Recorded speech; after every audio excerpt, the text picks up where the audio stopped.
स्वागत है आप सभी भाइयों बहनों का सुपर एग्जाम अड्डा पे। मैं राजीव। आज हम आप सभी के सामने जो है जेल वार्डन का 19/12/2020 सेकेंड शिफ्ट का पेपर शायद है ये, ठीक है। इसके बाद एक पेपर हमारे पास और ऑप्शन में रहेगा अभी। तो चलिए हम लोग जीएस पे सीधा आते हैं अपने विषय की ओर।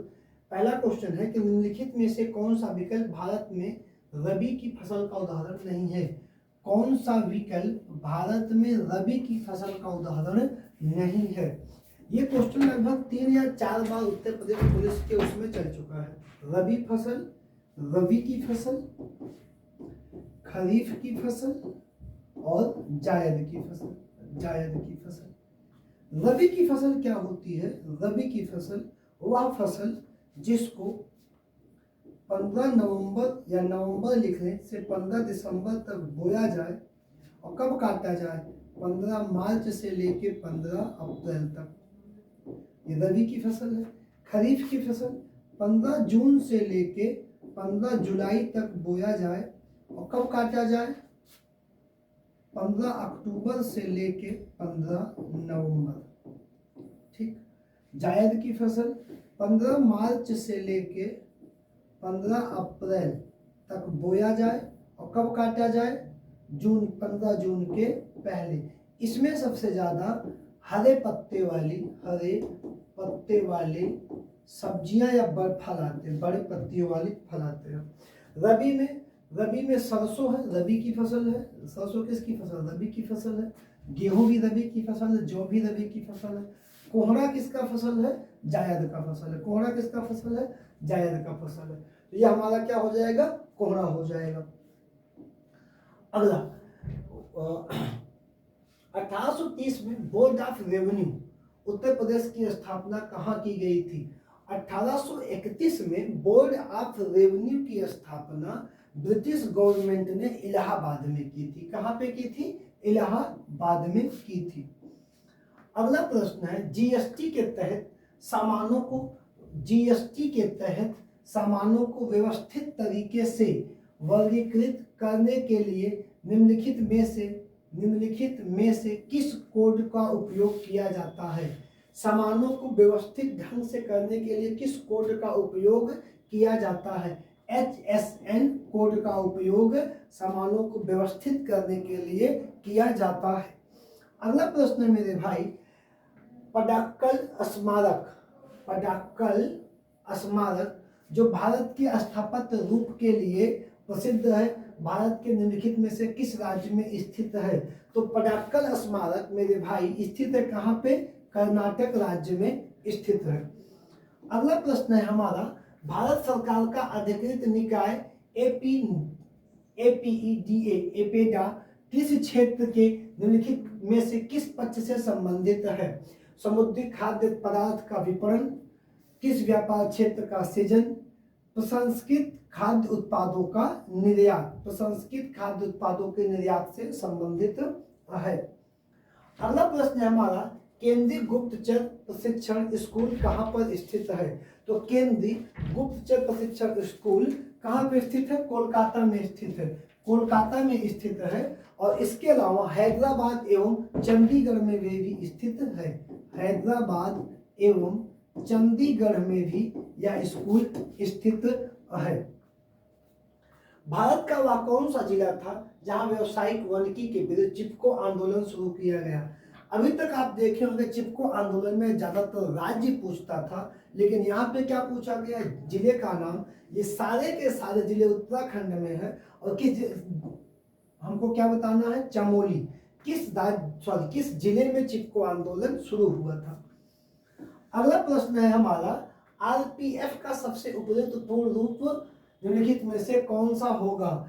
आरपीएफ रेलवे पुलिस फोर्स, यही समझते हो हमेशा, रेलवे पुलिस। तो आरपीएफ रेलवे पुलिस फोर्स नहीं, रेलवे प्रोटेक्शन फोर्स इसका अर्थ होता है। क्या होता है? रेलवे प्रोटेक्शन फोर्स इसका अर्थ होता है, जिसका आदर्श वाक्य या थीम वाक्य क्या है? सेवा और निष्ठा। सेवा और निष्ठा। सेवा और निष्ठा इसका आदर्श वाक्य है। अगला प्रश्न है, उड़ीसा के प्रसिद्ध सूर्य मंदिर का निर्माण कराने वाले शासक निम्नलिखित राजवंशों में से किसमें थे?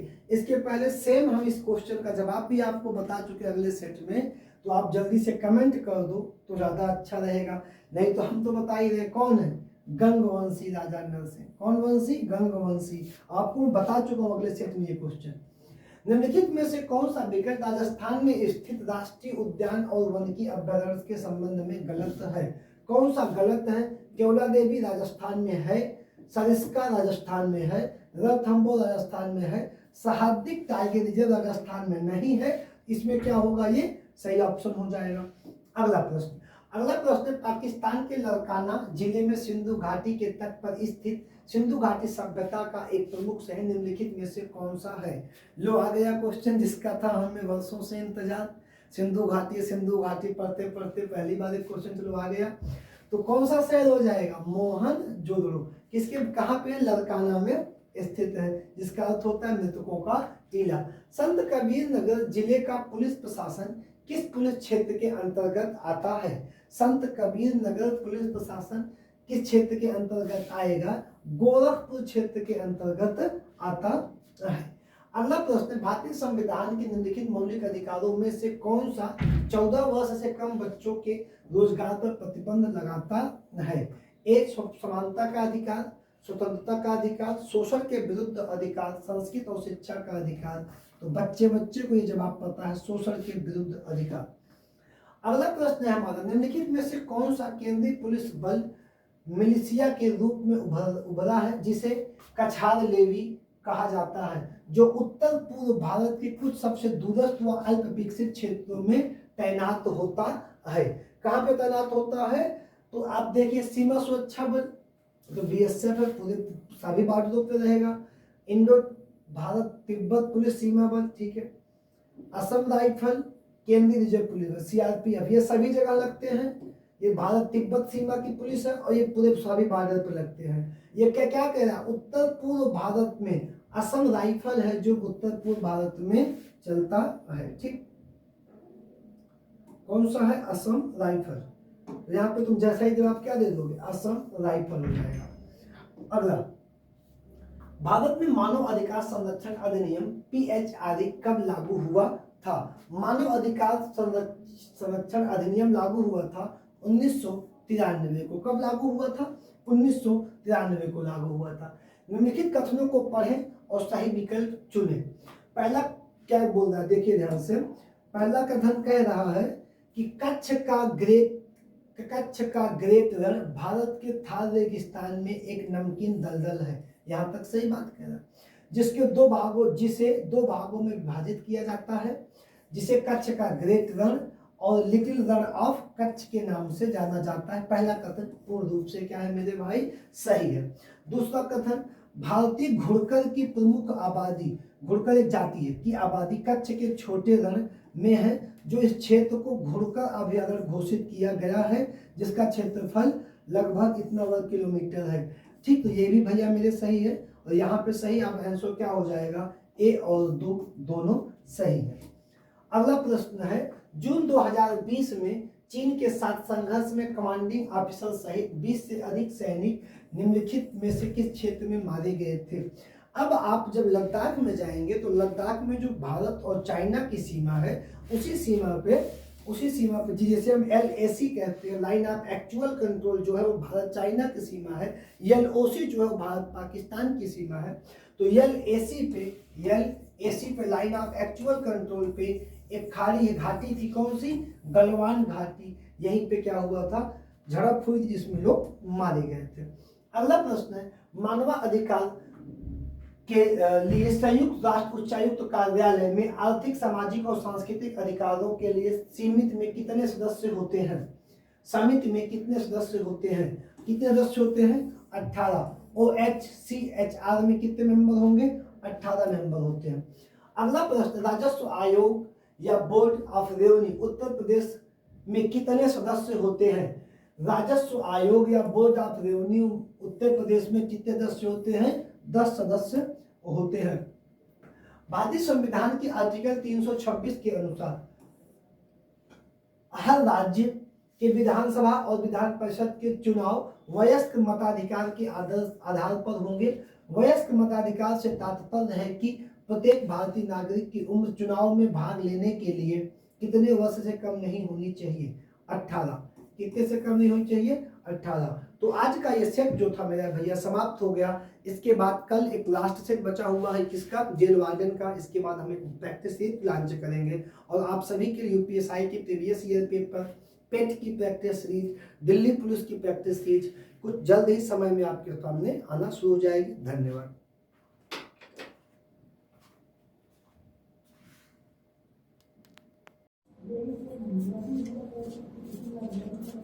नमस्कार दोस्तों, आपका हमारे चैनल सुपर एग्जाम अड्डा पे स्वागत है। मैं अनूप। हम लोग प्रीवियस ईयर प्रैक्टिस सेट को सॉल्व कर रहे थे। अभी आप लोग जीएस का सेशन लिए। अभी आगे जो स्टेट जीके और साइंस के क्वेश्चन हैं उन्हें हम एक एक करके इस सेट में देखेंगे। ये सेट आपका है 19 दिसंबर 2020 के सेकंड शिफ्ट का। इसका पहला प्रश्न जो आपका है वो है डॉक्टर के परिचय पर आर्यक्स।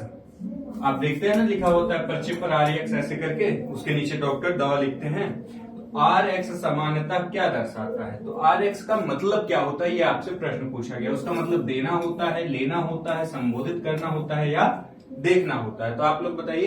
तो आप लोग दवा दी जाती है डॉक्टर के द्वारा, तो क्या कहते हैं? इसको सुबह लेना है, शाम लेना है, 2 टाइम लेना है, 1 टाइम लेना है? तो उसका क्या अर्थ हो जाएगा? सामान्य से लेना अर्थ हो जाएगा। ठीक है, ऑप्शन सी हमारा सही हो जाएगा। क्या? लेना। आगे बढ़ते हैं। अगला क्वेश्चन हमारा है निम्नलिखित में से कौन सा विकल्प भारत में रबी फसल का उदाहरण नहीं है? रबी फसल का उदाहरण कौन सा नहीं है? सरसों नहीं है, कोहड़ा नहीं है, जौ नहीं है या गेहूं नहीं है। तो देखिए रबी की फसल कौन सी होती है? तो रबी यानी सूरज। और सूरज किस समय हमें अच्छा लगता है? तो कहेंगे आप ठंडी के महीने में। तो नवंबर से दिसंबर के महीने में जो चीजें बोई जाती हैं और उनका लगभग मार्च से लेकर के हम अप्रैल तक, मई तक उसकी कटाई करते हैं, उसे कहते हैं हम रबी की फसल। तो इनमें से किन चीजों की बुआई हम ठंडी में करते हैं वो सभी हो जाएंगी रबी की फसल, और जिनकी बुआई हम नहीं करते वही हमारा सही आंसर हो जाएगा। क्योंकि यहाँ पे क्या पूछा गया है? यहाँ पे नहीं पूछा गया है। तो सरसों हम ठंडी के महीने में ही बोते हैं, अक्टूबर में बोते हैं, नवंबर में बोते हैं, कुछ लोग दिसंबर में बोते हैं, मार्च में काट लेते हैं। तो ये हमारा गलत हो जाएगा। बी ऑप्शन है गेहूं। तो गेहूं को भी हम नवंबर दिसंबर में बोते हैं और ये ठंडी के महीने में तैयार होती है, तो ये भी गलत है। जौ भी गेहूं के समय में ही बोया जाता है। ठीक है। और जो ये कोहड़ा है, कोहड़ा आपका जो है रबी की फसल नहीं है, ये जायद की फसल होती है। ठीक है। ऑप्शन क्या सही हो जाएगा हमारा? ऑप्शन सी, कोहड़ा सही हो जाएगा, जिसे आप लोग कद्दू भी कहते हैं। अगला क्वेश्चन आपका है मैक्सिको की मुद्रा क्या है? मैक्सिको की मुद्रा पूछ रहा है। आप लोगों के लिए राजधानी और मुद्रा ये बहुत इंपॉर्टेंट है। हर सेट में 2 क्वेश्चन आए हैं, एक राजधानी से और एक मुद्रा से। तो देखिए मैक्सिको की मुद्रा क्या है? आपके ऑप्शन है रुपया, पेसो, डॉलर या दिनार। तो देखिए रुपया जो है, रुपया ये तो आपकी कहां की मुद्रा है? तो आपकी भारत की मुद्रा है। दिनार मिडिल ईस्ट की कई कंट्रियों में है, जिनमें मुख्यतः आपके कुवैत आता है। ठीक। डॉलर यूएस की है, कनाडा की है, ऑस्ट्रेलिया की है और कई देश की है। ठीक। और पेसो किसकी है? तो पेसो आपकी है मैक्सिको की। ठीक है। मैक्सिको की मुद्रा क्या है? मैक्सिको की मुद्रा आपकी है पेसो। और अगर मैक्सिको की राजधानी पूछा जाए तो मैक्सिको की राजधानी है मैक्सिको सिटी। ठीक है। देश का नाम मैक्सिको और राजधानी का नाम मैक्सिको सिटी। चलिए आगे चलते हैं। अगला क्वेश्चन हमारा है सितंबर 2019 में भारत के निम्नलिखित किस राज्य ने मालदीव के साथ समझौता ज्ञापन MOU हस्ताक्षर किया ताकि द्वीपीय देश में कैंसर केयर सुदृढ़ हो सके? केरल ने, महाराष्ट्र ने, तमिलनाडु ने या कर्नाटक ने? तो देखिए मालदीव जो है एक द्वीपीय देश है। ठीक है। जो भारत के साथ अपनी जलीय सीमा साझा करता है, स्थल से नहीं जुड़ा हुआ है, जल के द्वारा जुड़ा हुआ है। और इसी के साथ 2019 में करंट का क्वेश्चन है, 2019 में भारत के राज्य जो उसके सबसे पास है, तो उसके सबसे पास जो है महाराष्ट्र नहीं है, तमिलनाडु नहीं है, कर्नाटक नहीं, उसके सबसे पास कौन है? केरल है। केरल ने एक हस्ताक्षर किया, एक समझौता किया जिसमें वो कैंसर के लिए जो है लड़ेंगे साथ में। ठीक है। उनके लिए सुदृढ़ व्यवस्था की जाएगी। ठीक। तो क्या सही हो जाएगा आंसर हमारा? सही, केरल सही हो जाएगा। आगे चलते हैं। अगला क्वेश्चन आपका है, निम्नलिखित में से कौन सा लॉन्च वाहन मिशन चंद्रयान 2 का उपयोग किया गया? ये आपके जो जेल वार्डन का पेपर हुआ था 2020 में 4 शिफ्टों में हुआ था, 19 दिसंबर फर्स्ट सेकंड शिफ्ट, 20 दिसंबर फर्स्ट सेकंड शिफ्ट। इसमें 3 शिफ्टों में सेम क्वेश्चन आपका पूछा है, ठीक है, कि चंद्रयान 2 में किस चीज का उपयोग किया गया था, ठीक है, कौन से व्हीकल का, कौन सी रॉकेट का प्रयोग किया गया था उसको ले जाने के लिए। तो आपके ऑप्शन है GSLV MK3, PSLV C11, GSLV F11 या PSLV C45। तो इसका उत्तर हमने पिछले वाले सेट में भी कराया था, ठीक है, पिछले वाले सेट में भी कराया था, तो आप लोग आंसर दीजिए। तो इसका आंसर आपका है GSLV MK3। लेकिन अब चंद्रयान 2, क्योंकि ये करंट का क्वेश्चन था, उस समय चंद्रयान 2 गया था। अब अभी आपके जल्दी में ही जुलाई में क्या भेजा गया था? चंद्रयान 3 लॉन्च किया गया। क्या लॉन्च किया गया? चंद्रयान 3। तो ये भी पूछ सकता है कि चंद्रयान 3 को किस लॉन्च वाहन से भेजा गया चंद्रमा पर? तो ये था आपका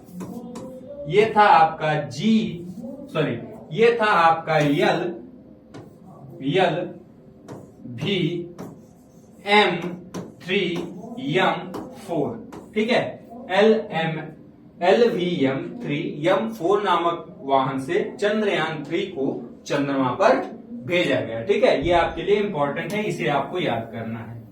चलिए आगे चलते हैं। अगला क्वेश्चन आपका है, इंडोनेशिया की राजधानी कौन सी है? Sumatra, Manila, Jakarta, Port-au-Prince. आप लोग जल्दी जल्दी आंसर दीजिए। देखिए अब पीछे आपके मुद्रा का क्वेश्चन था और अब राजधानी का। तो यदि आप राजधानी मुद्रा याद कर लेंगे तो 2 नंबर आपके फिक्स हो जाएंगे, ठीक है। तो इंडोनेशिया की जो राजधानी है वो है वर्तमान में जकार्ता।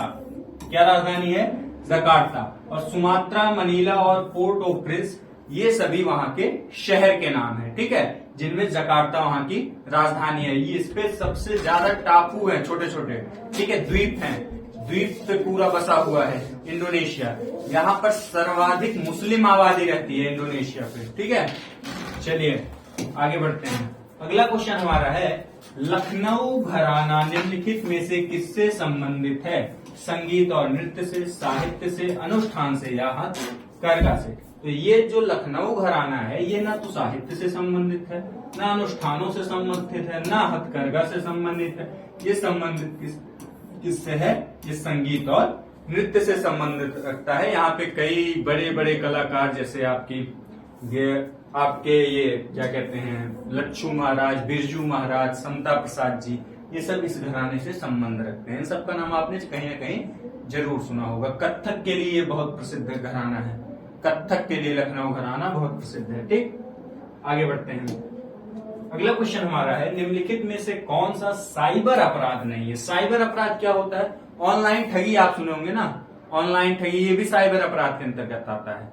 वह अपराध जो इंटरनेट के माध्यम से किया जाता है उसे हम कहते हैं साइबर अपराध। तो इसमें से कौन सा साइबर अपराध नहीं है? इंटरनेट यूज करना साइबर अपराध नहीं कहलाता, लेकिन इंटरनेट द्वारा इंटरनेट का मिस यूज करना, किसी की आईडी चुरा लेना, ठीक है, ऑनलाइन तरीके से किसी का पासवर्ड चुरा लेना, ये सब क्या है? ये सब आपके साइबर अपराध के अंतर्गत आते हैं। तो इनमें पूछा है कि इनमें से कौन सा नहीं है? तो पोर्नोग्राफिक, अश्लील मेल भेजना, ये आपका साइबर अपराध के अंतर्गत आता है, इसमें नहीं पूछा है, ठीक है। तो ये आता है, तो ये ऑप्शन हमारा गलत हो जाएगा। सोशल नेटवर्क को विकृत करना, कोई सोशल साइट जैसे फेसबुक, इंस्टाग्राम, इसमें जो है कोई गड़बड़ कर देना, तो ये भी आपका किसके अंतर्गत आता है? ये भी साइबर अपराध के अंतर्गत आता है। हैकिंग, किसी का हैक कर लिए कंप्यूटर, पूरा सिस्टम अपने हिसाब से चला रहे हैं उसकी अनुमति के बिना, तो ये भी क्या है? ये भी साइबर अपराध है। बिना अनुमति के कॉपीराइट सामग्री को कॉपी करना, कोई चीज आपके पास है उसका कॉपीराइट आपके पास नहीं, उसको कॉपी करना जो है कोई भी साइबर अपराध नहीं है। तो क्या सही हो जाएगा? हमारा ऑप्शन डी सही हो जाएगा। चलिए आगे चलते हैं। अगला क्वेश्चन हमारा है, निम्नलिखित में से कौन सा रोग बैक्टीरिया के कारण होता है? इन्फ्लुएंजा, चेचक, जुकाम या निमोनिया? तो बताइए आप लोग जल्दी जल्दी आंसर दीजिए कि बैक्टीरिया यानी जीवाणु, बैक्टीरिया को हिंदी में क्या कहते हैं? जीवाणु। तो जीवाणु के कारण इसमें से कौन सा रोग होता है? तो देखिए जो चेचक है, चेचक आपका होता है किसके कारण? विषाणुओं के कारण, तो ये भी गलत है। जुकाम भी विषाणुओं के कारण होता है, ये भी गलत है। इन्फ्लुएंजा भी जो है आपके किसके कारण होता है, विषाणुओं के द्वारा होता है, ये भी गलत है। निमोनिया किसके कारण होता है, निमोनिया आपके जीवाणुओं के कारण होता है। अगर आपसे पूछ ले कि निमोनिया किस जीवाणु के कारण होता है, ये भी तो पूछ सकता है। तो निमोनिया आपका होता है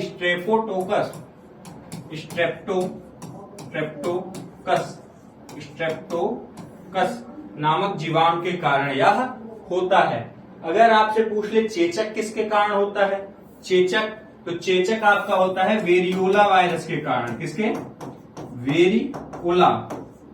अगर आपसे पूछ ले छोटी मादा तो वेरियोला वायरस, ठीक, वायरस, ये आपका जीवाणु के कारण होता है, यही आपका सही होगा, निमोनिया। अगर आपसे पूछ ले कि इन्फ्लुएंजा किसके कारण होता है, तो इन्फ्लुएंजा जो आप फ्लू सुने होंगे ना, फ्लू सुने होंगे, और दो प्रकार के फ्लू सुने होंगे। एक सुने होंगे स्वाइन फ्लू, और एक सुने होंगे बर्ड फ्लू, ठीक है, बर्ड फ्लू। अब स्वाइन फ्लू की बात करें तो इसका वायरस होता है H1N1, और बर्ड फ्लू की बात करें तो इसका होता है H5N1, ठीक है। आप लोग स्क्रीनशॉट ले लीजिए, फिर आगे बढ़ते हैं। चलिए, स्क्रीनशॉट आप लोगों ने ले लिया, आगे बढ़ते हैं। अगला क्वेश्चन हमारा है डोली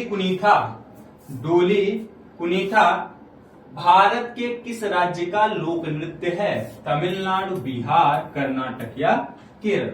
आप लोग जल्दी जल्दी आंसर दीजिए। तो देखिए, जो डोली कुनीथा है ये किस राज्य का लोक नृत्य है, तो ये आपके भैया कर्नाटक, कहाँ का नृत्य है, कर्नाटक का। और कर्नाटक में ये नृत्य जो है किसके लिए किया जाता है, तो ये पूजा में किया जाता है। और किस देव की पूजा में, तो वीर सिंहेश्वर, वहां के एक देव है, कहाँ, कर्नाटक के वीर सिंहेश्वर, ठीक है, वीर सिंहेश्वर की, जिन्हें ये लोग शिव का अवतार मानते हैं। किसका, शिव का अवतार मानते हैं। इनकी पूजा करते समय यह नृत्य किया जाता है। और किस जनजाति के द्वारा अगर पूछ ले तो किस जनजाति के द्वारा किया जाता है, तो कुरुबा गैड़ा जनजाति के द्वारा यह नृत्य किया जाता है। आपसे एक प्रश्न और पूछ सकता है कर्नाटक से रिलेटेड, एक और नृत्य किया जाता है जो पूजा के लिए, ठीक है, पंजूरी देव के लिए किया जाता है। ये अभी इस समय बहुत चर्चा में, क्योंकि एक मूवी आई थी, कौन सी, कांतारा। कौन सी मूवी थी, कांतारा,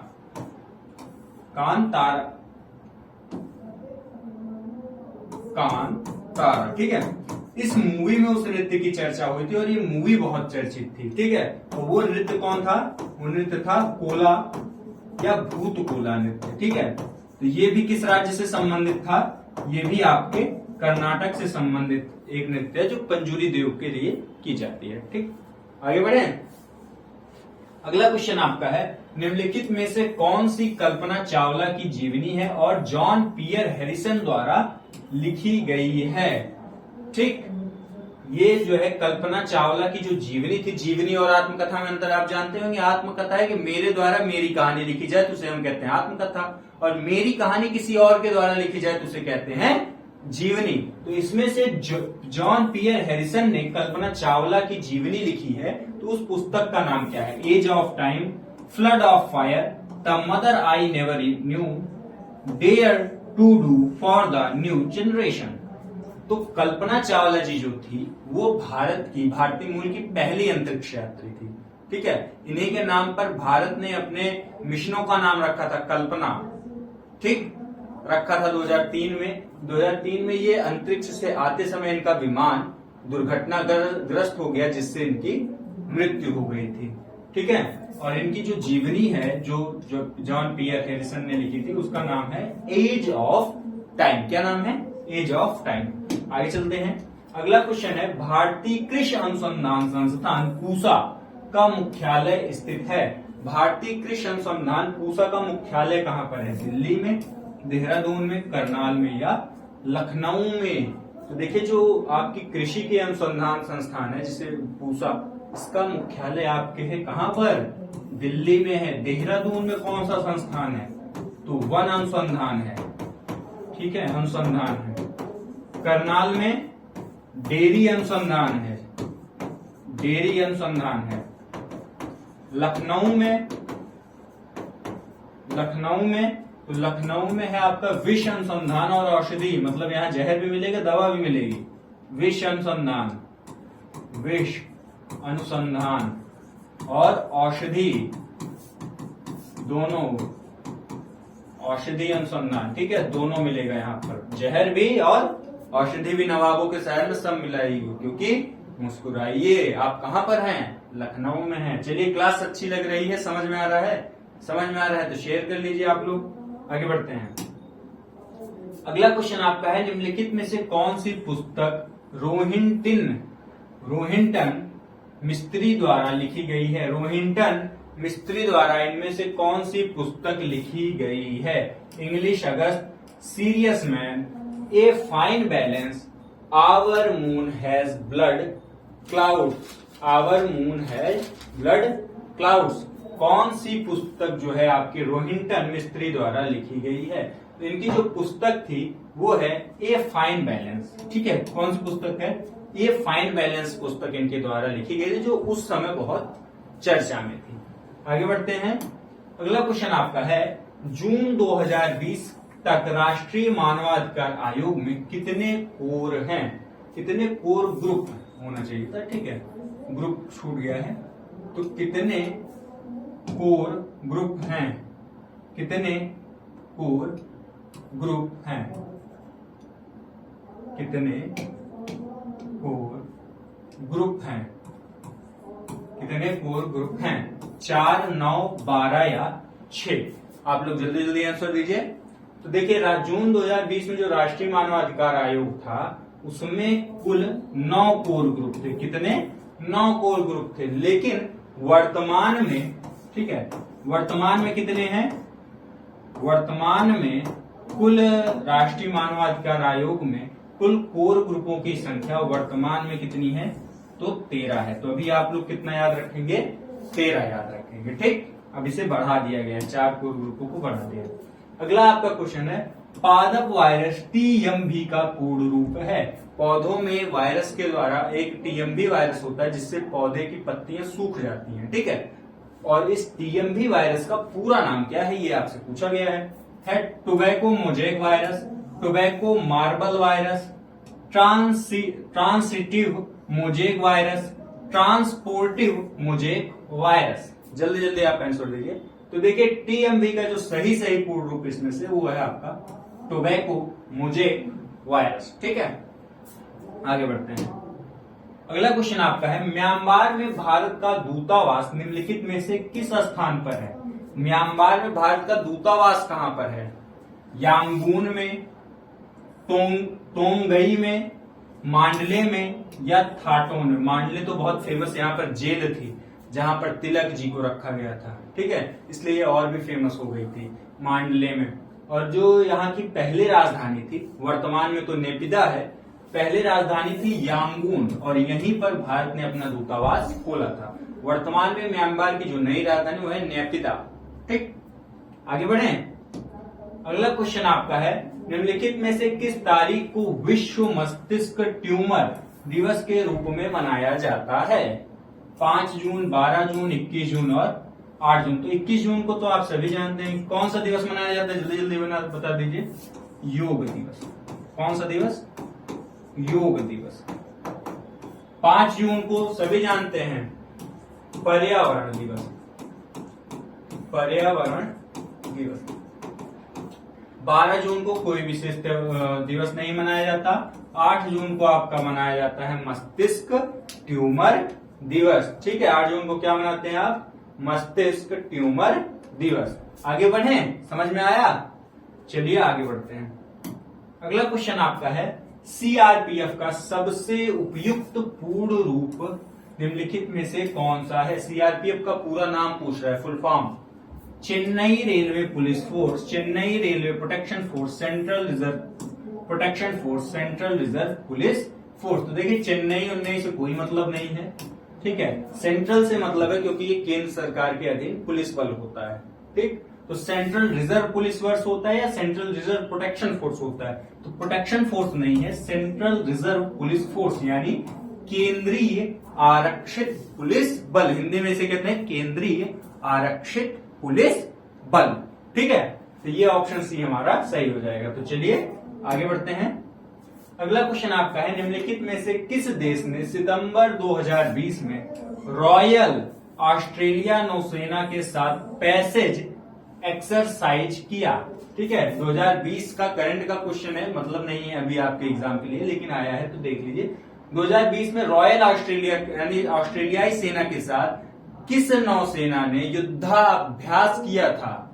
अमेरिका ने, भारत ने, चीन ने या रूस ने? तो एक्सरसाइज जो ये हुई थी पैसेज एक्सरसाइज 2020 में ऑस्ट्रेलियाई नौसेना के साथ, वो हुई थी किसकी?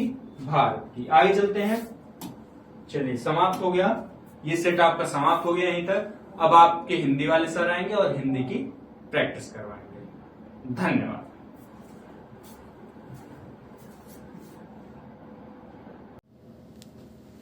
नमस्कार मित्रों, मैं अभिषेक सिंह आप सभी का आपके अपने YouTube चैनल सुपर एग्जाम अड्डा में हार्दिक स्वागत एवं अभिनंदन करता हूं। दोस्तों, आज मैं आप सभी लोगों के लिए 19 दिसंबर 2020 में जो यूपीपी जेल वार्डर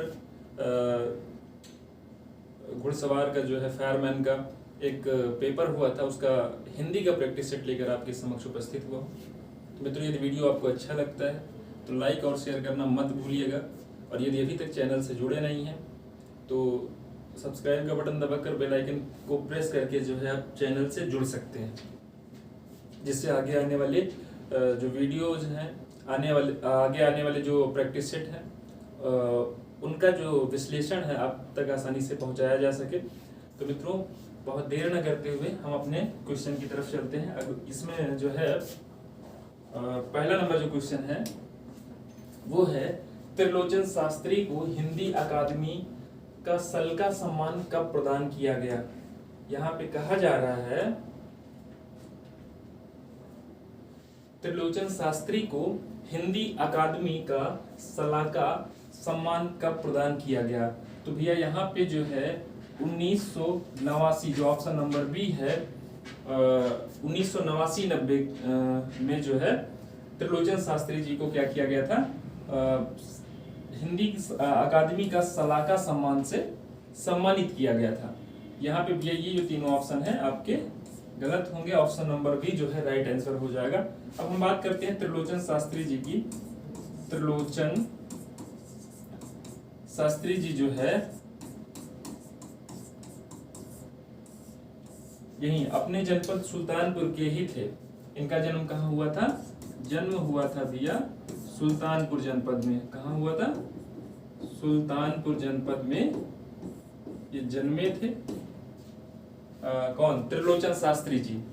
ठीक भैया, इनकी जो कुछ रचनाएं हैं वो हैं, उस जनपद का कवि, उस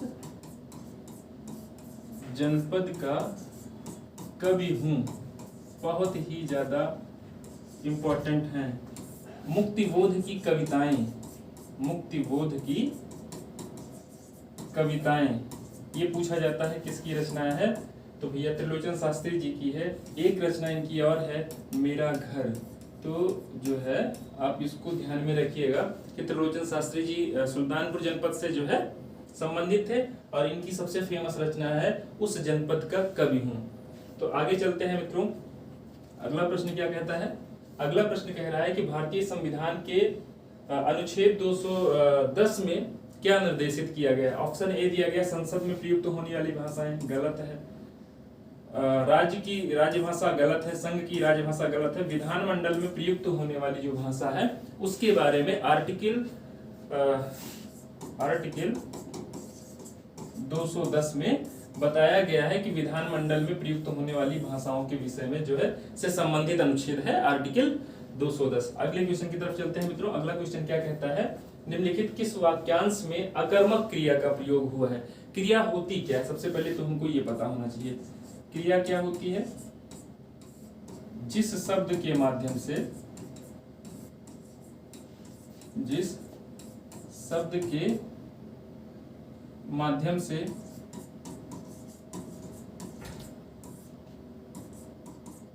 काम के होने का बोध होता है। काम के होने का बोध होता है,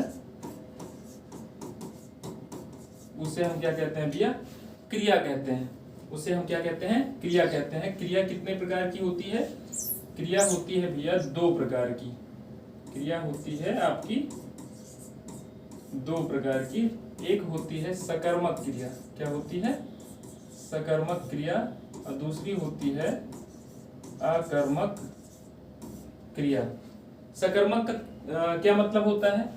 ये कर्म के साथ आएगी। ये जो क्रिया होगी कर्म के साथ आपको दिखाई देगी। हालांकि कहीं कहीं जो है कर्म छिपा भी होता है और वहां पे पूछा जाता है, ठीक है। और ये कर्म नहीं होगा, इसमें कर्म नहीं होगा अकर्मक में। तो यहाँ पे पूछा जा रहा है कि अकर्मक क्रिया का प्रयोग हुआ है। तो यहाँ पे ध्यान से देखिएगा, मैं सोता हूँ पहला है, यही वाला ऑप्शन आपका सही है। मैं पाता हूँ, यहाँ पे देखिए कर्म है लेकिन छिपा हुआ है। कर्म मैं पाता हूँ, कुछ ना कुछ पाता हूँ, मतलब जो कुछ पाया जाता है वही इसमें क्या है? कर्म है। ठीक भैया। मैं उसने पीटा, अब उसकी पिटाई हुई है तो किसी न किसी चीज से हुई होगी। तो जिस चीज से पिटाई हुई वो यहाँ पे क्या हो जाएगा भैया? कर्म हो जाएगा। इसलिए ये वाला ऑप्शन भी गलत है, ये वाला भी ऑप्शन गलत है। उसने खाई, क्या खाई? कुछ ना कुछ खाई है। तो भैया यहाँ भी कर्म क्या है? अप्रत्यक्ष रूप से दिखाई दे रहा है। तो यहाँ पे क्या हो जाएगा? ये गलत हो जाएगा। मैं सोता हूँ, ये जो है क्या हो जाएगा? अकर्मक क्रिया है। जैसे रोना हो गया, ये अकर्मक क्रिया के अंतर्गत आता है। सोना हो गया, है ना। और क्या? हंसना, मरना, ये सब क्या होती हैं? अकर्मक क्रिया के अंतर्गत आती हैं भैया। अकर्मक क्रिया के अंतर्गत आती हैं। इसलिए निम्नलिखित में से किस वाक्य में अकर्मक क्रिया का प्रयोग हुआ है अगर पूछता है तो मैं सोता हूँ, ऑप्शन नंबर ए जो है आपका राइट आंसर हो जाएगा। अगले क्वेश्चन की तरफ हम चलते हैं। अगला क्वेश्चन क्या कहता है? माँ की बहन संबंध को बताने वाला एक सार्थक शब्द कौन सा है? ये सब लोग बता लेंगे। चाची होती नहीं है, दादी भी नहीं होती है, नानी भी नहीं होती है, मौसी होती है। यानी माता के समान दूसरा जो होता है वो क्या होता है? मौसी होता है। माँ की बहन जो है मौसी कहलाती हैं। दादी कौन कहलाती हैं? माँ की जो सास होती हैं, माँ की सास, या पिताजी की जो माता जी होती हैं वो क्या कहलाती हैं? दादी कहलाती हैं। नानी कौन होता है? माँ की माँ जो होती है वो नानी होती है, ठीक है। माँ की देवरान, माँ की देवरान चाहे कह लीजिए, और या फिर हम कह सकते हैं देवरानी लिख सकते हैं, हाँ। और या फिर हम कह सकते हैं चाचा की पत्नी, उसको क्या कहते हैं? चाची कहते हैं। तो यहाँ पे क्या पूछ रहा था? माँ की बहन संबंध को बताने के लिए कौन सा सार्थक शब्द है भैया? तो मौसी। ऑप्शन नंबर बी जो है वो राइट आंसर हो जाएगा क्वेश्चन नंबर 4 का।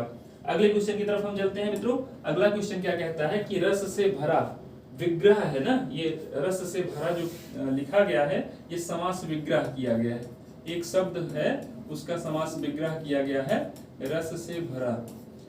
तो इस विग्रह का समासिक पद पूछ रहा है, यानी समास करने के बाद जो पद हमको प्राप्त होता है उसी को हम समासिक पद कहते हैं। यहाँ पे जो रस से भरा है वो क्या होता है? रस भरा होता है, ठीक है। तो ये तीनों ऑप्शन आपके गलत हैं। ऑप्शन नंबर जो डी है वो राइट आंसर हो जाएगा क्वेश्चन नंबर 5 का। क्वेश्चन नंबर 5 का ऑप्शन नंबर जो डी है वो राइट आंसर हो जाएगा मित्रों। अगले क्वेश्चन की तरफ चलते हैं। निम्नलिखित में से पूछ रहा है कि समुदायवाचक विशेषण है। प्रत्येक समुदायवाचक विशेषण नहीं है, 3 भी नहीं है, दूना भी नहीं है। जैसे चारों लिख दिया जा रहा है, ये क्या है? समुदायवाचक विशेषण है। विशेषण जो होता है मित्रों वो 4 प्रकार का होता है। क्या होता है? विशेषण होता क्या है? संज्ञा या सर्वनाम की विशेषता बताने वाला जो शब्द होता है उसी को हम क्या कहते हैं? विशेषण कहते हैं। देखिए यहाँ पे एक होता है सार्वनामिक विशेषण। क्या होता है? सार्वनामिक विशेषण।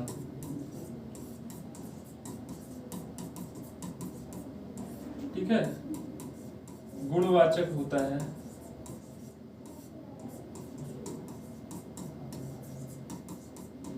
संख्यावाची विशेषण होता है। क्या होता है? संख्यावाची विशेषण, एक होता है परिमाणवाचक।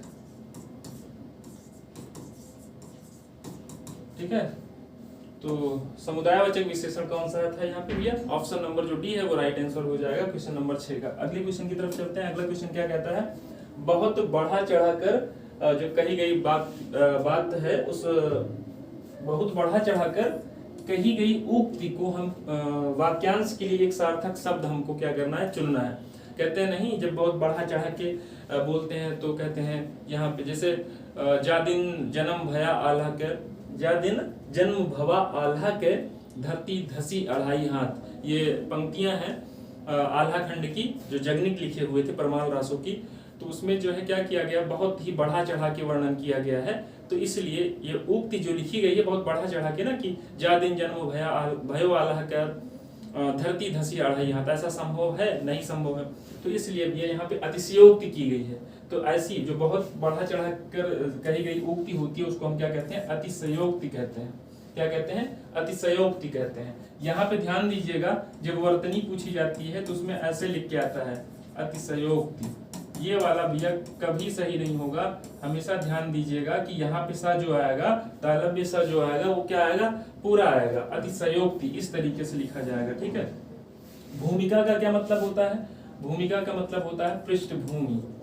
क्या होता है? पृष्ठभूमि, जिसको हम क्या कहते हैं? अंग्रेजी में बैकग्राउंड कहते हैं। तो उसी का मतलब यहाँ पे भूमिका होता है। ठीक भैया। अवैतनिक का मतलब होता है वेतन ना लेने वाला, वेतन ना लेने वाला, वेतन ना लेने वाला। एक मिनट मित्रों, चलिए देखिए यहाँ पे जो क्वेश्चन नंबर 7 है उसका जो है डी नंबर ऑप्शन आपका क्या हो जाएगा? राइट आंसर हो जाएगा। अगले क्वेश्चन की तरफ हम चलते हैं। अगला क्वेश्चन यहाँ पे क्या कहता है? तिरंगा भारत का राष्ट्रीय क्या है? निशान है? नहीं। चिन्ह? नहीं। पताका? नहीं। ध्वज शब्द यहाँ पे क्या किया जाएगा भैया? प्रयोग किया जाएगा। क्वेश्चन नंबर जो 8 है उसका ऑप्शन नंबर जो डी है वो राइट आंसर हो जाएगा। अगले क्वेश्चन की तरफ चलते हैं। अगला क्वेश्चन क्या कहता है? अगला क्वेश्चन कह रहा है कि सन 1968 में किस साहित्यकार को ज्ञानपीठ पुरस्कार मिला था?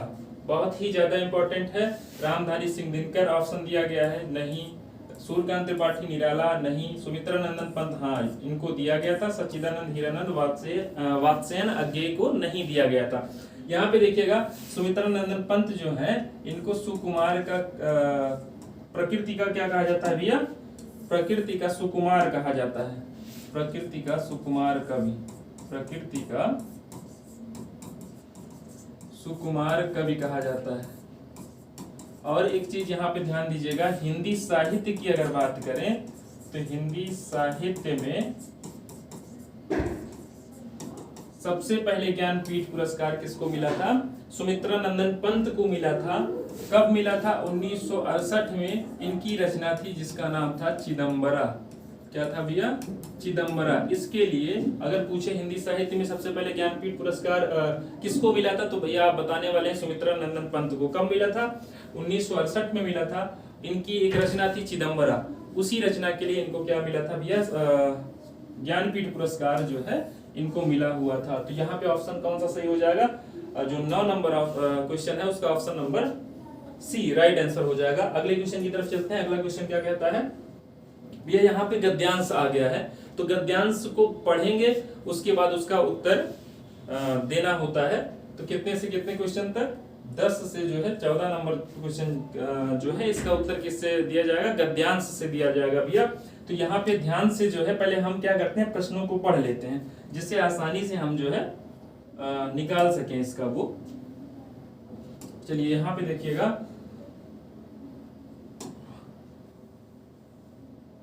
पहला प्रश्न यहाँ पे जो दिया गया है भैया वो दिया गया है, ये देखिए यहाँ पे निम्न में से कल्पना और मानवीकरण की प्रवृत्तियों को भाषा में लिंग की उत्पत्ति का कारण नहीं मानता है। निम्न में से कौन कल्पना और मानवीकरण की प्रवृत्तियों को भाषा में लिंग की उत्पत्ति का कारण नहीं मानता है? अगले क्वेश्चन की तरफ चलते हैं। अगला क्वेश्चन क्या कहता है? अगला क्वेश्चन कहता है भारतीय भाषा में लिंग विषयक चिंतक की परंपरा, लिंग विषयक चिंतन की परंपरा किससे प्रारंभ होती है? 4 ऑप्शन दिए गए हैं। अभी जब गद्यांश पढ़ेंगे तो अपने आप जो है क्लियर हो जाएगा भैया। अगला कह रहा है निम्न में से कौन सा विद्वान भारोपीय भाषाओं के संदर्भ में यह मानता है कि जो आ है और ई है ये प्रत्यय मूल रूप से स्त्रीलिंग को व्यक्त करते हैं।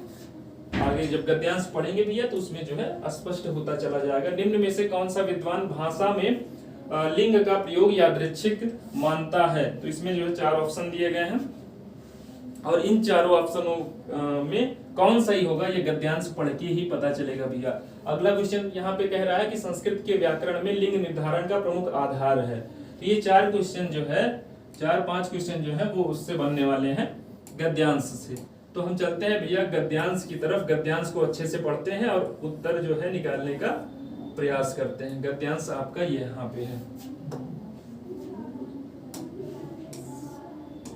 गद्यांश को हम पढ़ेंगे। गद्यांश थोड़ा सा बड़ा है, देखते हैं यहाँ पे। कह रहा है कि भाषा में लिंग विषयक चिंतन की परंपरा बहुत पुरानी है। भारतीय परिप्रेक्ष्य में पाणिनि से और ग्रीक में अरस्तु से ही क्या हो रही है भैया, चली आ रही है। तो यहाँ से बन जाएगा, ये देखिए एक प्रश्न यहाँ से बनने वाला है। इस चिंतन में 2 पक्ष उभर कर आते हैं।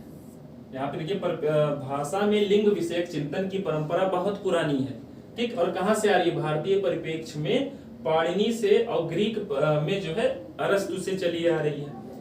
इस चिंतन में 2 पक्ष उभर कर आते हैं। लिंग प्राकृतिक है अथवा सुविधानुसार है, सादृश्य पर आधारित है अथवा विसंगतियों पर आधारित है।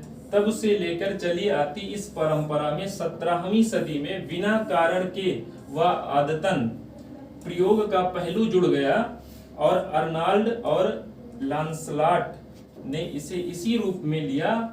हर्डर 1772, एडलंग 1783, हम्बोल्ट 1827 और ग्रिम 1890 आदि ने कल्पना और मानवीकरण की प्रवृत्तियों को भाषा में लिंग की उत्पत्ति का कारण बताया। इनमें सबसे महत्वपूर्ण ग्रिम के सिद्धांत को माना गया है।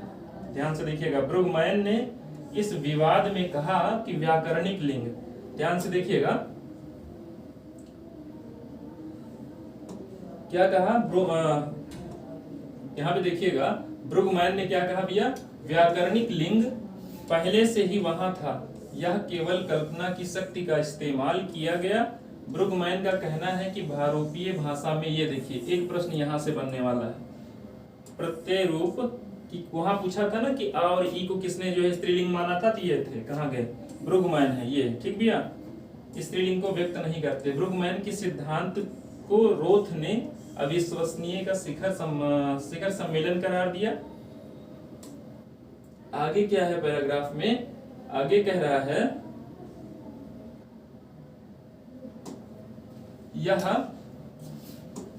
यहाँ पे कह रहा है यह बहस चलते चलते जब संरचनावादी ब्लूमफील्ड तक आई तो उन्होंने कहा कि भाषा में लिंग का प्रयोग यादृच्छिक होता है। संस्कृत के व्याकरण में लिंग निर्धारण के लिए जो आधार माने गए उसमें सबसे ऊपर रखा गया अर्थ को।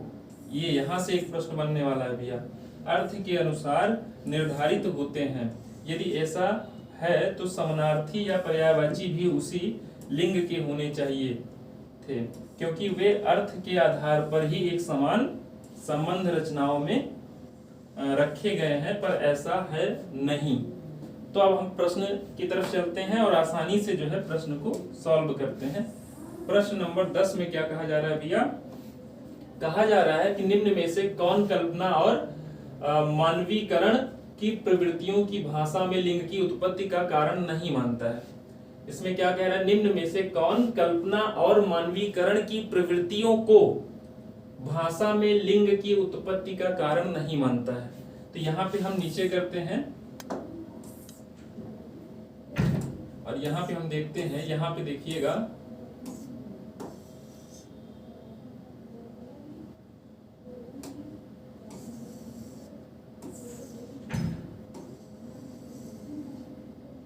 यहाँ पे देखिएगा, यह परंपरा 17वीं सदी से चली आ रही है। बिना कारण के वादतन प्रयोग का पहलू जुड़ गया और अर्नाल्ड और लांसलाट ने इसे इसी रूप में लिया। हर्डर ये लोग जो है भैया मानते हैं कि है, और ना मानने वाले कौन है? देखिए यहाँ पे इनका नाम आप देख लीजिए, हर्डर है, एडलांग है, हम्बोल्ट है, ये लोग मानते हैं। ठीक है, तो अब हम इसमें क्वेश्चन में कह क्या रहा है,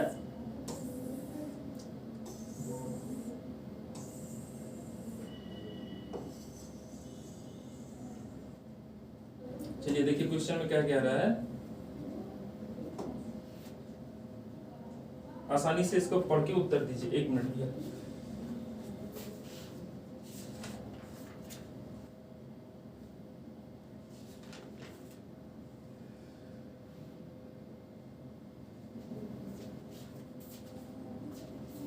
चलिए देखिए, निम्न में से कौन कल्पना और मानवीकरण की प्रवृत्तियों को भाषा में लिंग की उत्पत्ति का कारण नहीं मानता है? ठीक भैया, तो यहाँ पे कौन नहीं मानता है? देखिए हर्डर थे, ग्रिम थे, ये लोग मान रहे थे। ठीक है, एक ही साथ इनका दिया गया था ना। हम्बोल्ट जो है नहीं मानते हैं, नहीं, हम्बोल्ट मानते हैं, ये नहीं मानते भैया। ये उसमें दिए नहीं गए थे एक साथ। देखिए ये जो है अर्नाल्ड, ठीक, हम आपको दिखा देते हैं एक बार फिर से।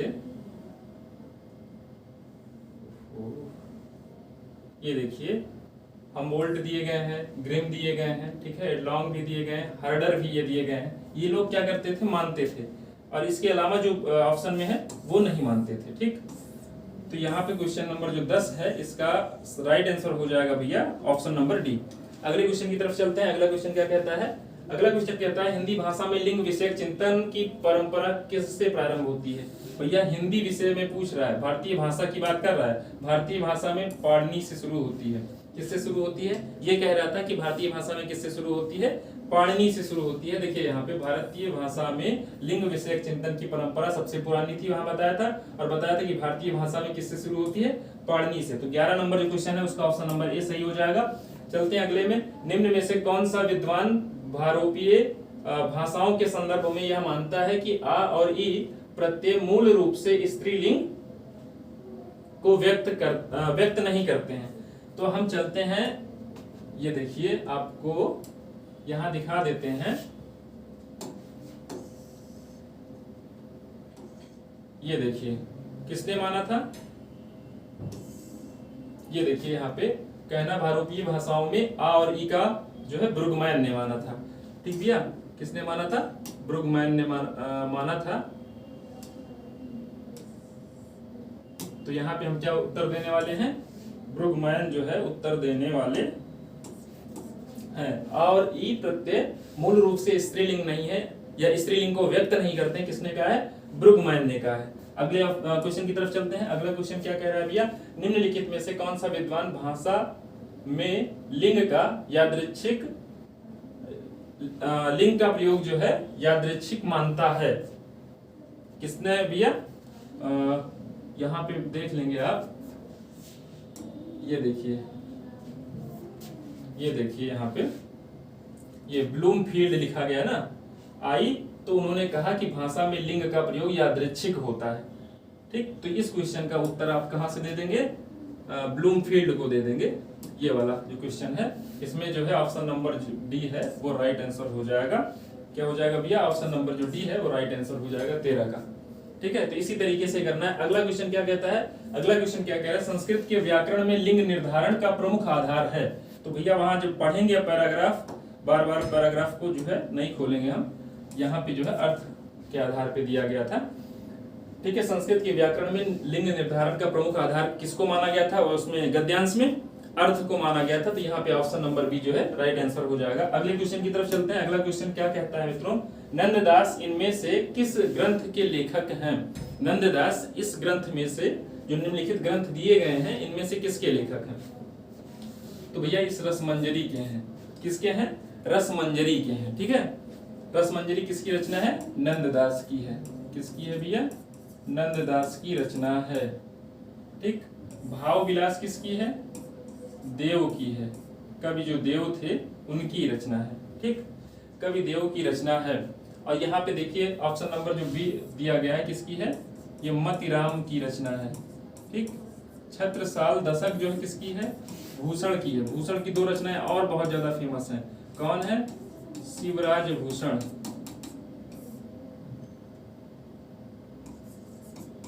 और एक है भैया शिवा बावनी, शिवा बावनी। ठीक है, तो यहाँ पे क्वेश्चन क्या हो जाएगा आपका, जो पूछ रहा था कि नंददास इनमें से कौन सा ग्रंथ लिखे थे, तो रसमंजरी लिखे थे। ठीक भैया, तो ऑप्शन नंबर जो है आपका सी राइट आंसर हो जाएगा क्वेश्चन नंबर 15 का। अगले क्वेश्चन की तरफ चलते हैं। अगला क्वेश्चन क्या कहता है, इनमें से कौन सा माल गोदाम शब्द के लिए समास विग्रह है। तो भैया माल से गोदाम तो होगा नहीं, ये गलत हो जाएगा। माल बनाने के लिए गोदाम भी गलत हो जाएगा, माल और गोदाम गलत हो जाएगा, माल के लिए गोदाम ये वाला सही हो जाएगा। तो क्वेश्चन नंबर जो 16 है उसका option number C right answer हो जाएगा। अगले क्वेश्चन की तरफ चलते हैं। अगला क्वेश्चन क्या कहता है, दिए गए वाक्य के लिए अनावश्यक परसर्गों को हटाकर सही वाक्य छांटें। देखो सीधा सीधा सा मतलब है, सामान्य सा मतलब आप निकालिए। इसका क्या मतलब होता है, इसका मतलब कारक से होता है। ठीक है, इसका मतलब कारक से होता है, सीधे सीधे इसको दिमाग में रखिए। और इसके बाद हम जो है सेंटेंस पढ़ते हैं। वह छत पर नीचे को गिर पड़ा, वह छत से नीचे को गिर पड़ा। यहाँ पे अनावश्यक जो आ रहे हैं उनको हम हटाना है। वह छत पर नीचे गिर पड़ा, तो ये दोनों तो कैंसिल हो जाएंगे। वह छत पर नीचे को गिर पड़ा, ये भी गलत हो जाएगा। वह छत से नीचे गिर पड़ा, यहाँ पे अनावश्यक कोई परसर्ग नहीं लगा है, इसलिए यहाँ पे ऑप्शन नंबर जो भी है वो राइट आंसर हो जाएगा क्वेश्चन नंबर 17 का। अगले क्वेश्चन की तरफ चलते हैं मित्रों। अगला क्वेश्चन क्या कह रहा है, लोकोक्ति और उनके सही अर्थ वाले जोड़े के विकल्प की पहचान करना है। तो आइए देखते हैं यहाँ पे क्या है, पंचों का कहना, पंचों का कहा सिर माथे। क्वेश्चन नंबर 1 जो है इसका फैसला मानना, ये वाला जो है आपका सही हो जाएगा। कहते नहीं है गांव अगर हम पंचायत होती है तो जब पंच लोग कह देते हैं कि नहीं यही चीज है, तो कहते हैं हाँ ठीक है, हम पंचों का जो कहा है वो सिर माथे, उसकी हम जो है उसको हम मानते हैं। तो ऐसे होता है ना, फैसला को मानना। पंचों का कहा सिर माथे, हमारी बिल्ली हम ही से म्याऊं। जब किसी की आप सहायता किए होते हैं और वो आपके विरोध में बतियाता है तो क्या कहते हैं, अरे हमारी बिल्ली हम ही से म्याऊं। इसी तरीके के शब्द का प्रयोग करते हैं ना। तो यहाँ पे देखेंगे बीती बातें भूलकर नहीं, ये नहीं है। समय पर ही काम पूरा होता है, गलत।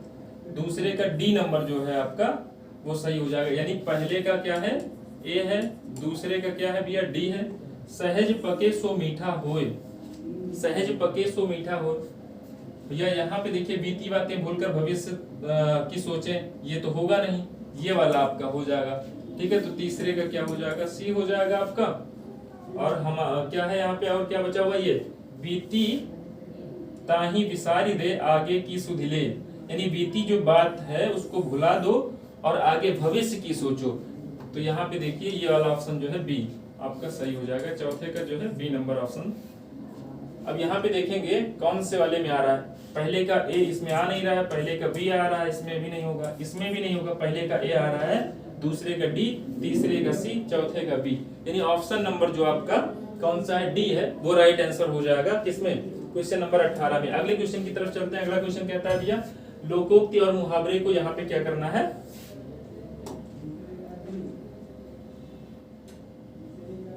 पहचान करना है, सही रूप में मिलाना है। आइए देखते हैं कौन सा ऑप्शन सही होगा। गंगा गए गंगादास, जमुना गए जमुनादास। तो इसमें भैया सिद्धांतहीन जो व्यक्ति होते हैं उनके लिए ये प्रयोग किया जाता है। यानी पहले का हम क्या लिख सकते हैं, पहले का जो ऑप्शन नंबर बी के साथ मिलेगा, खिसियानी बिल्ली खंभा नोचे। इसका मतलब क्या होता है भैया, असफलता जो है जब मिलती होती है, जब कोई हार जाता है, ये सब आप ज्यादा आप लोग प्रयोग करते हैं ना। जब किसी को चिढ़ाना होता है तो वहां पे क्या होता है भैया, वो हार गया होता है तो उसको बार बार यही कहते हैं ना, खिसियानी बिल्ली खंभा नोचे। इस तरीके का शब्द सेंटेंस प्रयोग करते हैं। तो यहाँ पे हो जाएगा अपनी असफलता पर खींचना। तो यहाँ पे क्या हो जाएगा भैया, 2 का ए हो जाएगा। ठीक, का बरखा जब कृषि सुखाने, समय के बाद सहायता मिलना, तीसरे का डी हो जाएगा। ठीक, जब किसी को किसी चीज की आवश्यकता है और उसकी आवश्यकता जब समाप्त हो जाती है, आवश्यकता पूरी हो जाती है, तो आप कुछ करते हैं। तो यही कहता है ना, का वर्षा जब कृषि सुखाने यानी हमारी सहायता करने का तब क्या मतलब होगा, जब काम हमारा हो गया, तो वही समय के बाद सहायता मिलना। ठीक है, तेते पाँव पसारिए जेती लंबी सौर, तो भैया आय के अनुसार ही खर्च करना चाहिए, ये वाला हो जाएगा। चौथे नंबर का जो सी है वो राइट आंसर हो जाएगा। तो 1 का बी वाला हो जाएगा, ये वाला गलत है, 1 का सी नहीं होगा, 1 का ए भी नहीं होगा, 1 का बी वाला जो है राइट आंसर हो जाएगा। 2 का ए, 3 का डी, 4 का सी। तो क्वेश्चन नंबर जो ये था इसका कौन सा ऑप्शन सही हो रहा है भैया? Option number C right answer हो जा रहा है। अगले क्वेश्चन की तरफ चलते हैं। अगला क्वेश्चन क्या कहता है, केंद्रीय हिंदी निदेशालय की स्थापना कब हुई थी? क्या कह रहा है, केंद्रीय हिंदी निदेशालय की स्थापना कब हुई थी? भैया यहाँ पे 1973 नहीं हुई थी, ये नहीं हुई थी, यहाँ भी नहीं हुई थी, ये हुई थी 1 मार्च 1960 को जो है हिंदी केंद्रीय निदेशालय की स्थापना की गई थी। इसका मुख्यालय अगर पूछता है तो कहाँ आप बताने वाले हैं? मुख्यालय आप बताने वाले हैं दिल्ली में। इसका मुख्यालय आप कहाँ बताने वाले हैं? दिल्ली में। दिल्ली, ये द्वित व्यंजन है भैया। ठीक है, जहाँ पे इस तरीके से राइमिंग होती है, आधा शब्द पूरा शब्द उसी का होता है, तो वहां पे कौन सा व्यंजन होता है? द्वित व्यंजन होता है। ठीक है, अगले क्वेश्चन की तरफ चलते हैं मित्रों। अगला क्वेश्चन कहता है कि निम्नलिखित में से सही वाक्य की पहचान आपको करनी है। क्या करना है? निम्नलिखित में से सही वाक्य की पहचान। तो जल्दी से करिए। वह देर में सोकर उठता है, गलत है। वह देर के साथ सो के उठता है, भाई देर कोई आदमी थोड़े ना है कि उसके साथ सो रहा था तो उसी के साथ उठेगा, गलत हो गया। वह देर तक सोता है, हाँ ये सही हो जाएगा। वह देर तक सोकर उठता है, ठीक है। वह देर को सोकर उठता है, गलत है। भाई कहते नहीं कि वह देर तक सोता है या वह देर तक सोकर उठता है ना, तो ये वाला जो ऑप्शन है सही हो जाएगा। 21 नंबर जो क्वेश्चन है उसका भैया ऑप्शन नंबर क्या सही हो जाएगा? सी सही हो जाएगा। अगले क्वेश्चन की तरफ चलते हैं। अगला क्वेश्चन कह रहा है कि निम्नलिखित में से बहुवचन शब्द है।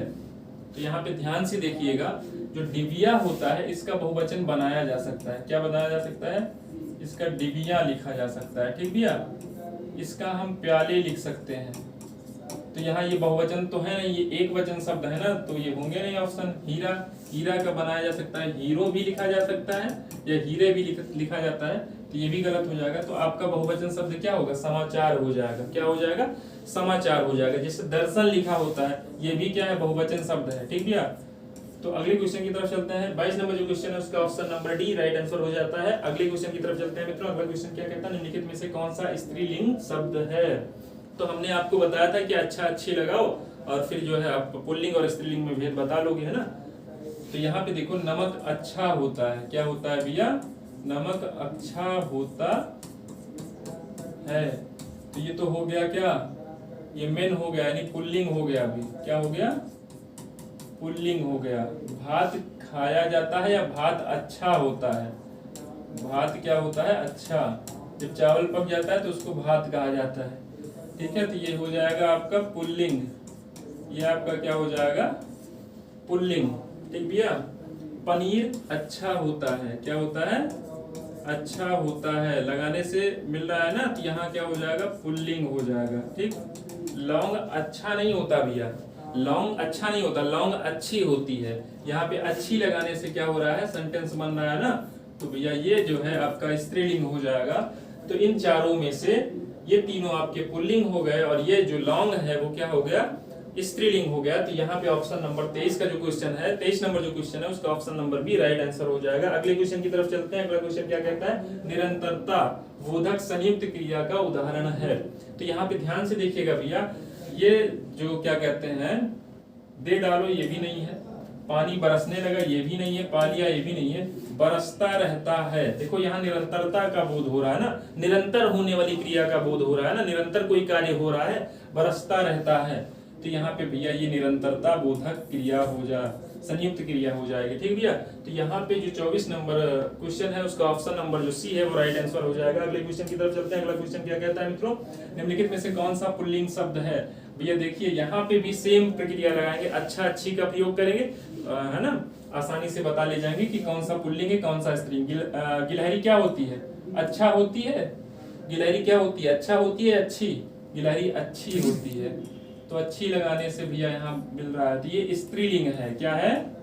ये स्त्रीलिंग है, ठीक है। कोयल अच्छा नहीं होती है, अच्छी होती है। कोयल क्या होती है? अच्छी होती है। ठीक, तो यहाँ पे क्या हो जाएगा? ये स्त्रीलिंग हो जाएगा। ठीक भैया, कौवा अच्छा होता है, कौवा अच्छा होता है तो वहां पे वो क्या हो जाएगा? पुल्लिंग हो जाएगा। मक्खी अच्छी होती है, क्या होती है? अच्छी होती है। ठीक है, तो अब ये भैया हो जाएगा स्त्रीलिंग तीनों। पर पुल्लिंग शब्द पूछ रहा है, खटमल यही बचा तो इसी कर देंगे। खटमल क्या होता है? अच्छा होता है। मतलब होता अच्छा नहीं, अब ये नहीं है कि अच्छा होता है कि नहीं होता, इससे नहीं मतलब है। सेंटेंस बन किससे रहा है, इससे मतलब है। नहीं तो कहो कि भाई मक्खी से आपकी दुश्मनी है तो मक्खी अच्छी नहीं होती है, खटमल अच्छा नहीं होता काटता है, तो ऐसा कुछ नहीं है। ठीक है, आगे चलते हैं अगले क्वेश्चन की तरफ। तो 25 नंबर जो क्वेश्चन है उसका कौन सा ऑप्शन सही हो रहा है भैया? सी नंबर ऑप्शन सही हो रहा है। अगले क्वेश्चन की तरफ चलते हैं। अगला क्वेश्चन क्या कहता है? निम्नलिखित में से सही वाक्य की पहचान यहाँ पे भी करनी है और ध्यान से देखिएगा। दुश्मन के गोले और तोपों से आक्रमण किया। दुश्मन ने गोले और तोपों से, दुश्मन ने गोलों और तोपों से आक्रमण किया। तो ये वाला तो गलत था भैया, ये वाला सही है। आगे देखिएगा, दुश्मन ने गोला और तोप से आक्रमण किया। नहीं भाई, एक गोला और एक तोप लेके थोड़े ना आएगा, वो गोलों का समूह लेके आएगा ना। कई जो है तोपे होंगे उसके पास, तो वही है। दुश्मन ने गोले और तोपे से, ये भी गलत हो जाएगा। तो दुश्मन ने क्या किया भैया? गोलों और तोपों से आक्रमण किया। ठीक, ये सही हो सकता था लेकिन यहाँ गोले लिखा गया है, गोले नहीं होता है, गोलो होता है। ठीक है, दुश्मन ने गोलों और तोपों से आक्रमण किया। क्वेश्चन नंबर जो 26 है उसका ऑप्शन नंबर बी जो है राइट आंसर हो जाएगा। अगले क्वेश्चन की तरफ चलते हैं मित्रों। अगला क्वेश्चन क्या कहता है? अगला क्वेश्चन कहता है रानी केतकी की कहानी के लेखक। क्या कह रहा है भैया? रानी केतकी की। कक्षा 10 में बहुत पढ़े होंगे इसको, कक्षा 10 में आप बहुत पढ़े होंगे। तो भैया रानी केतकी की कहानी के जो कहानीकार हैं, जो लेखक हैं, वो सैयद इंसा अल्लाह खां हैं। क्या है? सैयद इंसा अल्लाह खां हैं। ठीक भैया, अब यहाँ पे जो लल्लू लाल जी हैं, देखिए यहाँ पे एक प्रश्न पूछा जाता है, बहुत ही ज्यादा इंपॉर्टेंट है। हिंदी गद्य साहित्य के लेखक, हिंदी गद्य साहित्य के स्तंभ, हिंदी गद्य साहित्य के स्तंभ कितने हैं? 4 स्तंभ बताए गए हैं ना। कौन कौन से हैं भैया? यहाँ पे आप लिख सकते हैं, पहला नाम आप लिख सकते हैं इंसा अल्लाह खां, जिसकी कहानी है भैया बहुत ज्यादा फेमस है, रानी केतकी की कहानी। अगले हैं लल्लू लाल। क्या है? लल्लू लाल। ठीक भैया, अगले कौन है? लल्लू लाल जी हैं। अगले यहाँ पे हम चलेंगे, क्या है? सदल मिश्रा जी हैं। कौन है? सदल मिश्रा जी हैं। और आगे कौन है भैया? मुंशी सदा सुख लाल उनका नाम है। क्या नाम है? सदा सुख लाल। ये भी क्या है? हिंदी गद्य साहित्य के क्या है? वो है स्तंभ है। अगर यही छायावाद के स्तंभ पूछा जाता है तो आप क्या नाम बताते हैं? प्रसाद, जयशंकर प्रसाद पंत, निराला, उत्तरानंदन पंत, सूर्यकांत त्रिपाठी निराला और महादेवी वर्मा का नाम लेते हैं ना। तो अगर पूछा जाए हिंदी गद्य साहित्य के 4 स्तंभ कौन कौन से हैं, तो इंसा अल्लाह खां है, रानी केतकी की कहानी इन्होंने लिखा था। लल्लू लाल है, सदल मिश्रा है, मुंशी सदा सुख लाल है। इन्होंने क्या लिखा था भैया? सुख सागर। इन्होंने, इनकी रचना है सुख सागर। इनकी सदल मिश्रा की है नासिकेतोपाख्यान। क्या है? नासिकेतोपाख्यान है। ठीक भैया, और लल्लू लाल की जो है प्रेम सागर है। क्या है भैया? प्रेम सागर है। इनकी रचना है प्रेम सागर। तो ये यहाँ पे जो है ऑप्शन नंबर कौन सा सही हो जाएगा? रानी केतकी की कहानी का लेखक कौन है, कहानीकार कौन है? तो आप क्या बताने वाले हैं भैया? ऑप्शन नंबर बी को राइट आंसर करने वाले हैं। अगले क्वेश्चन की तरफ चलते हैं। अगला क्वेश्चन क्या कहता है? जिसके द्वारा कर्ता का कोई काम करता है, जिसके द्वारा कर्ता कोई काम करता है। ठीक है, तो आइए हम देखते हैं यहाँ पे कौन सा कारक होगा, ये पूछ रहा है। 4 कारक का नाम दिया गया है। ठीक है, यहाँ पे देखिएगा, इसका जो कारक चिन्ह होता है वो को होता है, इसका होता है से या फिर के द्वारा। ठीक है ना, और इसका होता है के लिए। अपादान ये होता है से अलग होने के लिए। ठीक, जैसे होता नहीं कि पेड़ से पत्ती जो है क्या हो रही है, टूट रही है या गिर रही है, या पेड़ से गिरा, ठीक है, तो यहाँ पे ये प्रयोग होगा। तो ये वाला ऑप्शन यहाँ पे होना नहीं है। संप्रदान ये भी नहीं होगा, कर्म ये भी नहीं होगा, ये वाला हो जाएगा। जैसे क्या होता है, कर्ता जब किसी चीज से कोई काम करता है तो वहां पे कौन सा जो है कारक यूज होता है, ये पूछ रहा है यहाँ पे ना। तो जैसे देखिए, राम ने रावण को बाण से मारा। क्या किया? राम ने रावण को बाण से मारा। तो राम किससे मार रहे हैं? बाण से मार रहे हैं ना। तो वही यहाँ पूछ रहा है, कर्ता कोई काम करता जिसके द्वारा, कर्ता यानी किसके द्वारा रावण को मार रहे हैं? बाण के द्वारा मार रहे हैं ना। तो राम ने रावण को बाण से मारा, तो यहाँ पे करण कारक है ना।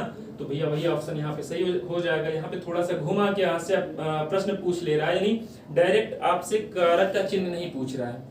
यहाँ पे डायरेक्ट कारक का चिन्ह नहीं पूछ रहा है, यहाँ पे पूछ क्या रहा है, जिसके द्वारा कर्ता कोई काम करता है। तो यहाँ पे आप सेंटेंस लिखेंगे कि राम ने रावण को बाण से मारा। तो कर्ता किसके द्वारा मार रहा है, यानी जिसके द्वारा मारता है वही का नाम बताना है। तो बाण से मारता है, बाण यहाँ पे क्या है, करण कारक उसमें आएगा ना, बाण से। अगले क्वेश्चन की तरफ चलते हैं। अगला क्वेश्चन क्या कहता है मित्रों? अगला क्वेश्चन कह रहा है, निम्नलिखित वाक्य में आए खाली स्थान के लिए सही शब्द चुनिए। माँ ने बाजार से खरीदे, क्या खरीदे? जलेबियां, सही है। साड़ियां भी सही है। एक छाता भी सही हो जाएगा, बहुत कुछ भी सही हो जाएगा। देखिए यहाँ पे जो है, इस वाले क्वेश्चन पर आयोग ने जो है इसको गलत माना था कि भैया यहाँ पे जो चारों ऑप्शन है यहाँ सेट किए जा सकते हैं, ठीक है। यहाँ पे ये वाला छोड़ के बाकी तीनों ऑप्शन आपका जो है क्या हो जाएगा, यहाँ सेट हो जाएगा, ठीक भैया। तो यहाँ पे सबको एक एक नंबर इस वाले उसमें मिला था सेट में, क्योंकि आयोग द्वारा वो गलत छपाई कर दी गई थी क्वेश्चन की। तो अगले क्वेश्चन की तरफ चलते हैं। अगला क्वेश्चन क्या कहता है मित्रों? अगला क्वेश्चन कह रहा है, कुंवर नारायण को ज्ञानपीठ पुरस्कार कब मिला था? तो भैया 2005 में। 3 में नहीं मिला था, 1 में नहीं मिला था, 7 में नहीं मिला था। तो 30 का ऑप्शन नंबर बी जो है राइट आंसर हो जाएगा। अगले क्वेश्चन की तरफ चलते हैं। निम्नलिखित में से कौन सा कामदेव का पर्यायवाची शब्द नहीं है? ध्यान से देखिएगा, मनोज कामदेव का पर्यायवाची शब्द है, तो ये ऑप्शन नहीं होगा। यहाँ पे ये भी उनका पर्यायवाची शब्द, ये भी नहीं होगा। अनग भी कामदेव को ही कहा जाता है, इसलिए इसका शब्द ये नहीं होगा। ये वाला जो है कामदेव की पर्यायवाची नहीं है। निलय का मतलब होता है घर, या फिर हम कह सकते हैं निवास स्थान। क्या कह सकते हैं भैया?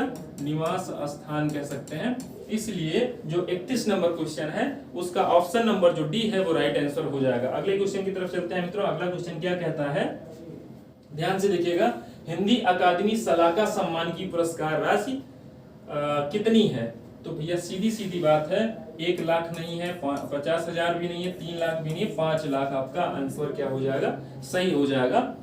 तो 32 नंबर जो क्वेश्चन है उसका ऑप्शन नंबर डी जो है राइट आंसर हो जाएगा मित्रों। अगले क्वेश्चन की तरफ चलते हैं। अगला क्वेश्चन क्या कहता है? अगला क्वेश्चन कहता है कि निम्नलिखित में से कौन सी रचना नरोत्तम दास की है?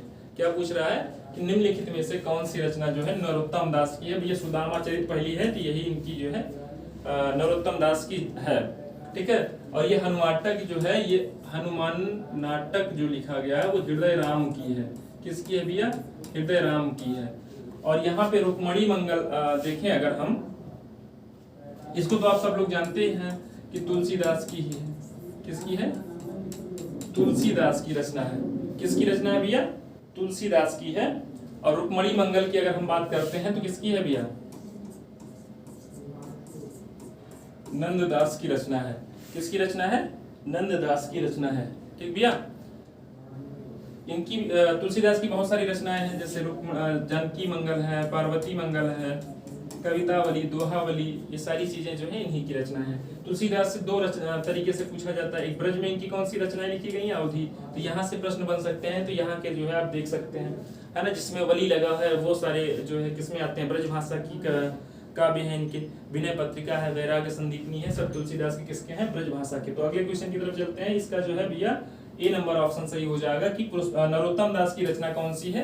सुदामा चरित है। अगले क्वेश्चन की तरफ चलते हैं। अगला क्वेश्चन कहता है मित्रों, निम्न में से पुष्ट मार्गीय भक्ति संप्रदाय की स्थापना किसने की थी? पुष्ट मार्गीय भक्ति संप्रदाय की स्थापना किसने की थी? रामानुजाचार्य, गलत है। सूरदास ने की नहीं है, विठलनाथ भी ने की है, वल्लभाचार्य ने की है, ठीक है। वल्लभाचार्य ने की थी भैया। वल्लभाचार्य के पुत्र कौन थे?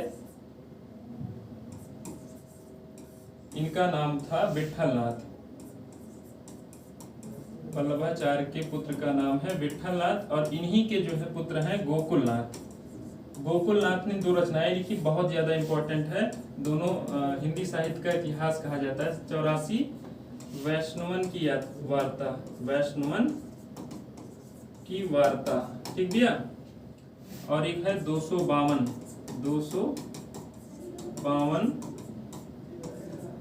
वैष्णवन की वार्ता। तो ये भी आप ध्यान में रखे रहिएगा कि गोकुलनाथ की रचनाएं कौन कौन सी हैं। 84 वैष्णवन की वार्ता और 252 वैष्णवन की वार्ता गोकुलनाथ की हैं, जो कि क्या थे, वल्लभाचार्य के पोते थे। 34 नंबर में ये आपका जो है ऑप्शन नंबर डी सही हो जाएगा। क्वेश्चन नंबर अगले की तरफ चलते हैं। अगला क्वेश्चन क्या कहता है, निम्नलिखित में से कौन सा गुणवाचक विशेषण है। हमने आपको बताया था कि विशेषण 4 प्रकार के, सार्वनामिक विशेषण, गुणवाचक विशेषण, संख्यावाची विशेषण और आपका क्या होता है, एक परिमाणवाचक विशेषण होता है। यहाँ पूछ रहा, सच्ची बातें जो है ये गुणवाचक विशेषण है, यहाँ पूछ रहा है गुणवाचक विशेषण नहीं है, इसका विशेष ध्यान रखिएगा। ये गुणवाचक विशेषण है, ये ऑप्शन में राइट आंसर नहीं होगा। गोल आंखें भी जो है नहीं होगा, यहाँ पे गुलाबी रंग भी नहीं होगा। ये मनो अनाज जो है ये क्या है, संख्यावाची विशेषण है। क्या भैया, संख्यावाची विशेषण है, ये ध्यान में रखिएगा, संख्यावाची विशेषण है। तो 35 नंबर जो क्वेश्चन है उसका option number B right answer हो जाएगा। अगले क्वेश्चन की तरफ चलते हैं मित्रों। अगला क्वेश्चन क्या कहता है, खाली स्थान भरना है। यहाँ पे कह रहा है उद्यमी, जिसका मतलब होता है परिश्रमी, कभी भी हाथ पर नहीं बैठते, वे तो कुछ करके ही दिखाते हैं। सामान रखे, पैसे रखे, पैर रखे, भाई हाथ पे पैर रख के थोड़े होता है, ऐसा लिखा जाता है कि हाथ पर हाथ धरे नहीं बैठते हैं ना। तो यहाँ पे हाथ पर हाथ धरे, ऑप्शन नंबर कौन सा सही हो जाएगा, ये सी वाला सही हो जाएगा। उद्यमी कभी भी हाथ पर हाथ धरे नहीं बैठते हैं, वो क्या करते हैं, परिश्रम करते हैं और कुछ करके ही दिखाते हैं। ठीक भैया, तो यहाँ पे कौन सा हो जाएगा, 36 नंबर जो क्वेश्चन है उसका C number option right answer हो जाएगा। अगले क्वेश्चन की तरफ चलते हैं। अगला क्वेश्चन कहता है, कोई आया था, वाक्य में कौन सा सर्वनाम भेद का प्रयोग हुआ है। कोई आया था भैया, यहाँ पे देखिएगा प्रश्न नहीं पूछा जा रहा है इसलिए नहीं होगा। ठीक है, यहाँ पे ये वाला भी नहीं होगा, निजवाचक भी नहीं होगा, पुरुषवाचक भी नहीं होगा। कौन सा हो जाएगा, अनिश्चयवाचक। यहाँ पे निश्चित नहीं है, कौन आया ये निश्चित हो रहा है, नहीं हो रहा है ना, तो यहाँ पे हो जाएगा अनिश्चयवाचक। क्या हो जाएगा, अनिश्चयवाचक। तो भैया यहाँ पे कौन सा सही हो जाएगा, 37 नंबर जो क्वेश्चन है उसका option number D right answer हो जाएगा। तो मित्रों आज का जो सेशन था यही समाप्त होता है। उम्मीद करते हैं कि आपको ये प्रैक्टिस सेट अच्छा लगा होगा। मिलते हैं अगले प्रैक्टिस सेट के विश्लेषण के लिए, तब तक के लिए जय हिंद, जय भारत, खुश रहिए, मस्त रहिए।